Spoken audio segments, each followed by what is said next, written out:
हेमंत सोरेन जी का पत्र लेकर के आई हूं जो उन्होंने जेल से भेजा है। सबसे पहले मैं आपसे दरख्वास्त करना चाहूंगी कि उन्होंने जो भी लिखा है आज मैं आपके सामने पढ़ने वाली हूं, क्योंकि ये सारा संदेश आप सभी के लिए, झारखंड वासियों के लिए, पूरे देशवासियों के लिए है। तो कृपया करके इसको जरूर ध्यान से सुनिएगा। साथियों, आज झारखंड उलगुलान रैली में आपके साथ नहीं हूं। आपको मालूम है कि विगत 4 सालों से विपक्ष मेरे विरुद्ध षड्यंत्र रच रच कर आखिरकार एक बेबुनियाद आरोप के में मुझे कई 2.5 महीनों से बिरसा जेल में बंद करके रखा है। और इसी प्रकार हमारे महागठबंधन दल के आम आदमी पार्टी के मुख्यमंत्री अरविंद केजरीवाल जी को भी उनके सहयोगियों के साथ दिल्ली के तिहाड़ जेल में डाल रखा है। साथियों, ये आजादी के बाद पहली बार है जब किसी पार्टी के शीर्ष नेता एवं मुख्यमंत्रियों को और मंत्रियों को चुन करके चुनाव के ठीक पहले सुनियोजित तरीके से बेबुनियाद आरोपों पर जेलों में डाला जा रहा है। खैर, कोई बात नहीं, मुझे आज जेल में रहते हुए भी खुशी हो रही है कि जिस लोकतंत्र की रक्षा और हक अधिकार की लड़ाई को हम लड़ रहे हैं, उसे हम ही नहीं बल्कि देश के और विभिन्न राज्यों के दल और क्रांतिकारी नेतागण वही लड़ाई लड़ रहे हैं।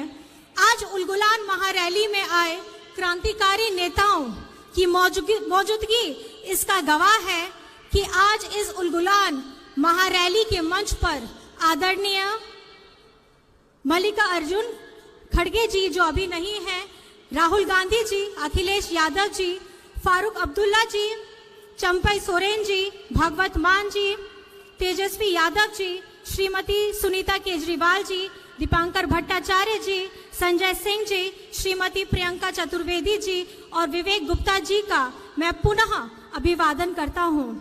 साथियों, आज का ये झारखंड उलगुलान महारैली से झारखंडी भाइयों के नाम ने से कई बातों का पता चल रहा होगा। जी हां साथियों, उलगुलान का मतलब ही है अब और नहीं चलेगी ठगों की सरकार, लोकतंत्र लूटने नहीं देंगे, संविधान खत्म नहीं होने देंगे, देश टूटने नहीं देंगे। मेरे साथ आप लोग जोर से बोलिए, इनकलाब जिंदाबाद, इनकलाब जिंदाबाद।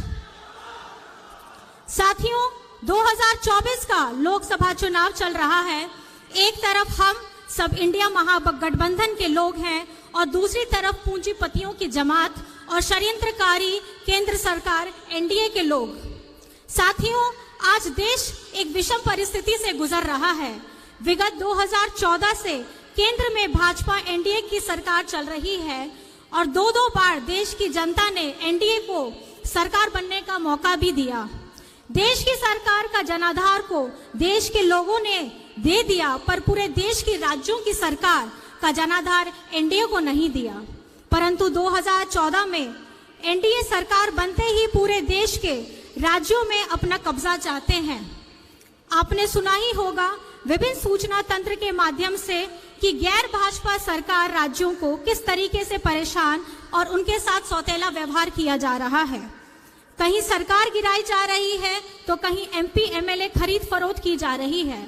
जो गैर भाजपा सरकार उनके साथ नहीं आते हैं, तो इसका उदाहरण है कि आज हम जेलों से आप तक बंदी पत्रों के माध्यम से संदेश भेजना पड़ रहा है। साथियों, यह देश हमें भीख में नहीं मिली है। इस देश को पाने के लिए अनगिनत शहादत हुई है। कई इतिहास की किताब हमारे स्वतंत्रता सेनानियों के नाम से पटे पड़े हैं।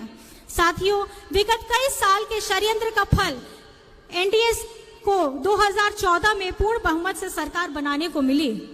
देश के लोगों को बड़ी चतुराई से सपने दिखाए, आंखों में धूल झोंका गया, हर जाति धर्म के लोग को मूर्ख बनाया गया। बड़ी चतुराई से 2014 से आज तक देश के युवा, महिला, बुजुर्ग, किसान, आदिवासी, दलितों को ठगा गया। ऐसे जैसे एक स्टेज में दिखाने वाला जादूगर किस तरह पूरे देश को अलग अलग माध्यम से, अलग अलग सूचना तंत्रों के माध्यम से देशवासियों को निरंतर ठगने का प्रयास चल रहा है। इस चुनाव में बड़े पैमाने पर केंद्र एजेंसियों का दुरुपयोग किया जा रहा है। उनके माध्यम से विपक्ष की आवाज को कुचलने का काम शुरू हो रहा है। आज केंद्र सरकार ऐसे ऐसे कानून का निर्माण कर रही है जिससे देशवासियों को तो नुकसान होना ही है, चाहे वो किसी भी वर्ग, जाति, धर्म का ही क्यों ना हो।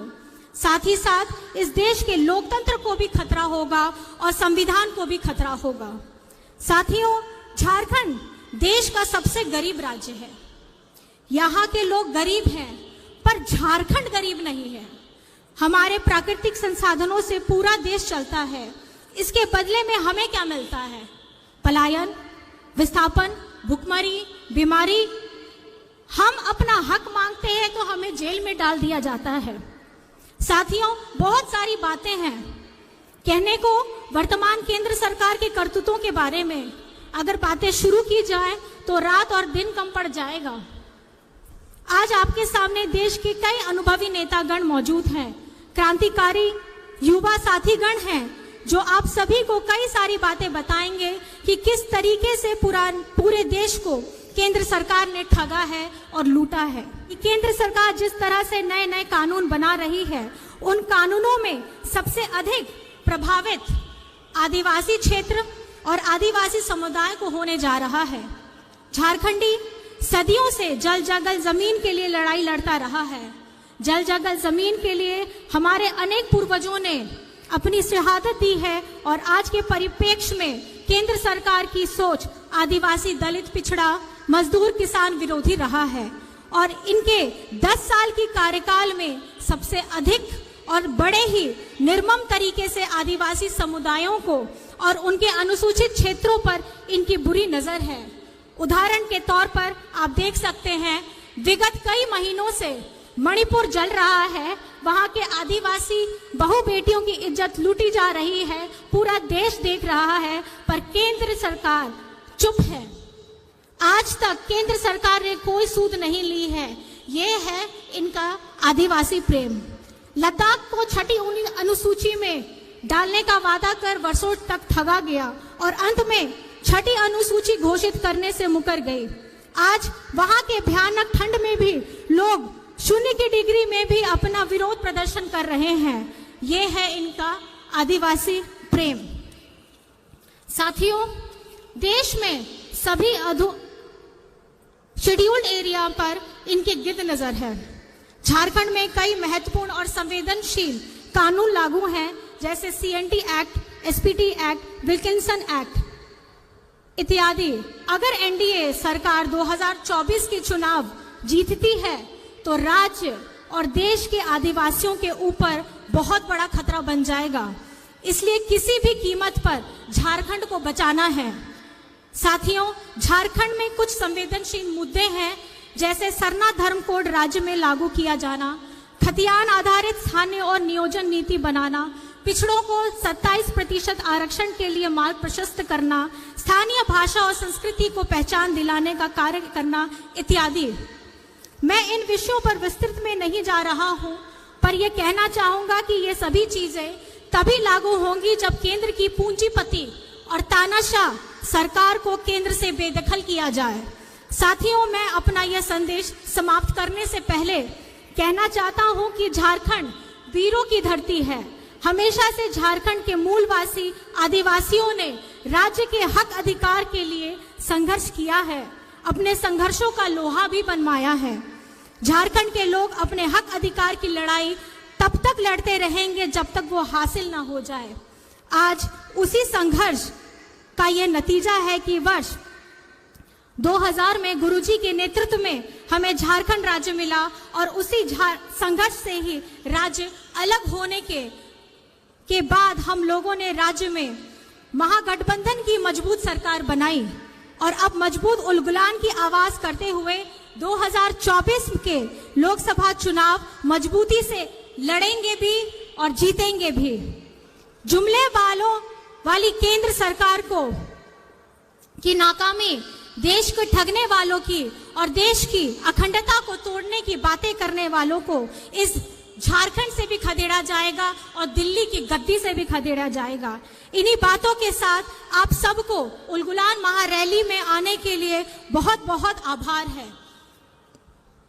अब हम अपने झारखंड की इस प्रभात तारा मैदान से इतनी जोर से आवाज लगाएंगे कि होटवार जेल में बैठे हेमंत जी को पूरे झारखंड की आवाज सुनाई देनी चाहिए।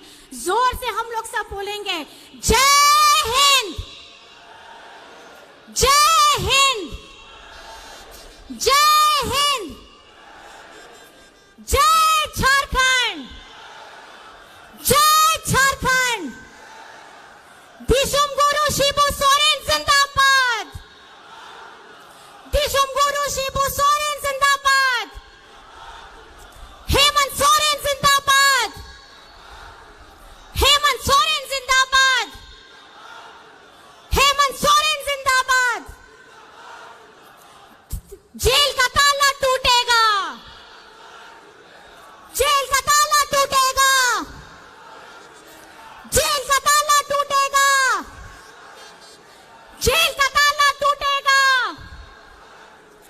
जेल का ताला टूटेगा। आप सभी को यहाँ आने के लिए अपने हृदय की गहराइयों से मैं आप सभी को आभार प्रकट करती हूँ। जोहार है।